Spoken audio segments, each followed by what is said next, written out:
ஓம் சாந்தி. நாம் தந்தைக்கு சமமான நிராகாரர், நிரகங்காரியாகி ஆன்மீக சேவையில் ஈடுபடக்கூடிய ஆத்மா. நாம் சம்பூர்ண ஞானி ஆத்மா. நாம் யோகி ஆத்மா. நாம் தந்தையின் உதவியாளராகி இரும்பு யுகமான மலையை தங்க யுகமாக ஆக்குகின்றோம். நாம் முயற்சி செய்து புதிய உலகிற்காக முதல் தரமான பதவியை முன்பதிவு செய்கின்றோம். வியாதியில் வாடும் மற்றும் துக்கமான குழந்தைகளை சுகமாக ஆக்கவும், மாயாவுடைய பிடியிலிருந்து விடுவித்து சுகத்தின் பொக்கிஷத்தை கொடுப்பதுதான் தந்தையின் முக்கிய கடமையாகும். இதனை சங்கமயுகத்தில்தான் தந்தை பூர்த்தி செய்கின்றார். தந்தை நம் அனைவருடைய குறைகளை போக்கி அனைவர் மீதும் கருணை காட்டுவதற்காக வந்திருக்கின்றார். இப்பொழுது நாம் முயற்சி செய்து 21 பிறவிகளுக்காக நம்முடைய உயர்ந்த அதிர்ஷ்டத்தை உருவாக்கிக் கொள்கின்றோம். இந்த மனித உலக மரமானது பல்வேறு விதமான தர்மங்களால் ஆனது. இந்த கல்ப விருட்சம் படைப்பின் 3 கால ரகசியத்தை தந்தை நமக்கு புரிய வைக்கின்றார். சிவ தந்தையின் பிறப்பு பாரதத்தில்தான் ஏற்படுகின்றது. தந்தை 3 காலத்தின் ரகசியத்தை புரிய வைக்கின்றார். தந்தை 5000 ஆண்டுகளுக்கு பிறகு சங்கமகத்தில் அவருடைய கடமையை நிறைவேற்ற வருகின்றார். நாடகத்தின் அனுசாரப்படி தந்தை பாரதத்தை மட்டுமே சுகமாக ஆக்குகின்றார். கல்ப கல்பமாக சங்கமகத்தில்தான் வந்து தந்தை அவருடைய பங்கை நடிக்கின்றார். தந்தையினுடைய கருணை மூலமாக நமக்கு சுகத்தின் பொக்கிஷம் கிடைக்கின்றது. இப்போது நாம் சூரிய வம்சியாக சந்திர வம்சியாக ஆவதற்கு முன்பதிவு செய்கின்றோம்.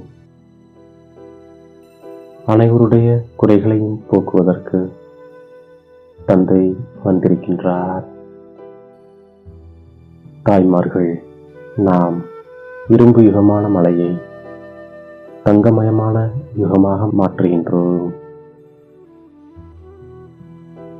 நம்முடையதுதான் ஆல்ரவுண்ட் பார்ட் ஆகும்.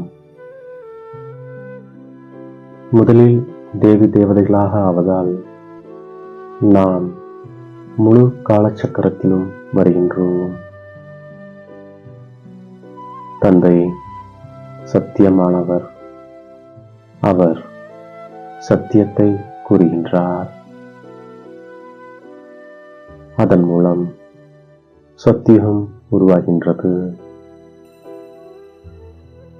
தந்தை நம்முடைய அடிமையாக இருக்கின்றார். இப்பொழுது தந்தை நமக்கு சேவை செய்ய வந்திருக்கின்றார். தந்தை நிராகாரர், நிரகங்காரி. தந்தை இந்த நேரம் செய்பவர், செய்விப்பவராக இருக்கின்றார். நமக்கு சகஜமான ஞானம் மற்றும் சகஜமான யோகத்தை கற்றுத்தருகின்றார். நாம் யோகத்தை கற்றுக்கொண்டு மற்றவர்களுக்கும் கற்பிக்கின்றோம். யோகத்தின் மூலம் ஆத்ம தீபமாகிய ஒளியை ஏற்றுகின்றோம். தந்தையை நினைப்பதின் மூலமாக ஆஸ்தியின் போதையும் நமக்கு அதிகமாகின்றது. அப்பா என்றாலே ஆஸ்திதான். நாம் தந்தையிடமிருந்து 3 கால ஞானத்தை கேட்டு பிறகு மற்றவர்களுக்கும் கூறுகின்றோம். இதுவே ஞானம் என்ற சங்கை முழங்குவதாகும். நாம் தாரணை மட்டும் செய்கின்றோம். நாம் உண்மையான ஆன்மீக பிராமணர்கள், ஆன்மீக தந்தையின் குழந்தைகள். உண்மையான கீதை மூலமாக பாரதம் சொர்க்கமாகின்றது. நாம் அனைவரும் பார்வதிகள். தந்தை நமக்கு அமரக்கதை கூறுகின்றார்.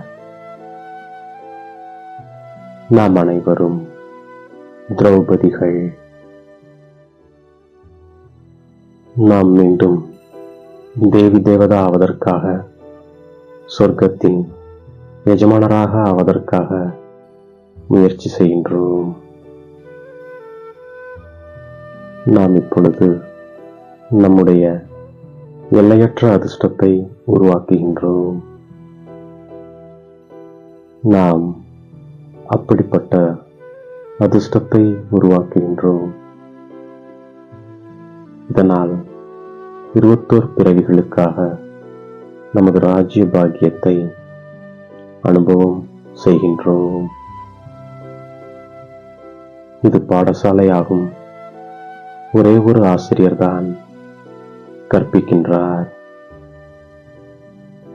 ஞானமும் ஒன்றுதான், லட்சியம் குறிக்கோளும் ஒன்றுதான். அனைத்து விஷயங்களையும் விட இனிமையானது மன்மனா பவ. யோக அக்னியால் பாவங்கள் அழிந்து விடுகிறது.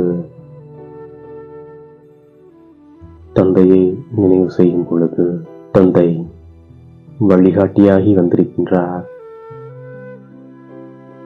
நம்முடைய உதவியின் மூலம் தந்தை அவருடைய கடமையை நிறைவேற்றுகின்றார்.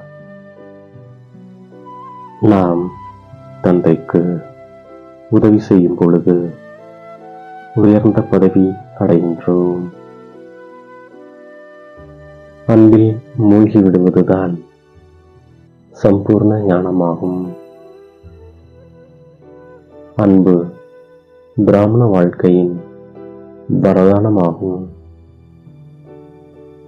சங்கமகத்தில் அன்பின் கடல், அன்பின் வைரங்கள், முத்துக்களின் தட்டுக்களை தந்தை நமக்கு நிரப்பி தந்து கொண்டிருக்கின்றார். ஆதலால் நாம் அன்பில் நிறைந்தவராக ஆகின்றோம். அன்பின் சக்தி மூலம் பரஸ்திதி என்ற மாலை மாற்றமடைந்து தண்ணீருக்கு சமமாக லேசாகி விடுகின்றது. மாயையின் எத்தகைய பயங்கர ரூபம் அல்லது ராயல் ரூபம் எதிர்கொண்டாலும் ஒரு வினாடியில் நாம் அன்புக்கடலில் மூழ்கி விடுகின்றோம். அப்போது அன்பின் சக்தியினால் மாயாவின் சக்தி முடிந்து போகின்றது. நம்மை நாம் பிரம்மா வம்சத்தை சேர்ந்தவர் என புரிந்து கொண்டு பக்காவான பிராமணராக ஆகின்றோம். ஒருபொழுதும் இந்த பிராமண குலத்திற்கு களங்கம் ஏற்படுத்தாமல் இருக்கின்றோம். தந்தைக்கு சமமான நிராகாரர், நிரகங்காரியாகி நமது கடமையை நிறைவேற்றுகின்றோம். நாம் ஆன்மீக சேவையில் ஈடுபடுகின்றோம்.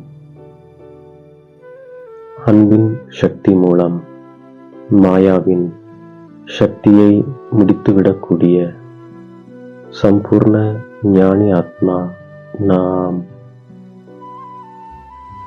உடல், மனம், செல்வம், மனம், சொல், செயல் மூலம் தந்தையின் காரியத்தில் சதா சகயோகியாக இருக்கும் யோகி ஆத்மா நாம். நம்மை தேடி கண்டெடுத்த இனிமேலும் இனிமையான தாயும் தந்தையும் ஆகிய பாப் தாதாவிற்கு கோடான கோடி நமஸ்காரங்கள். ஓம் சாந்தி.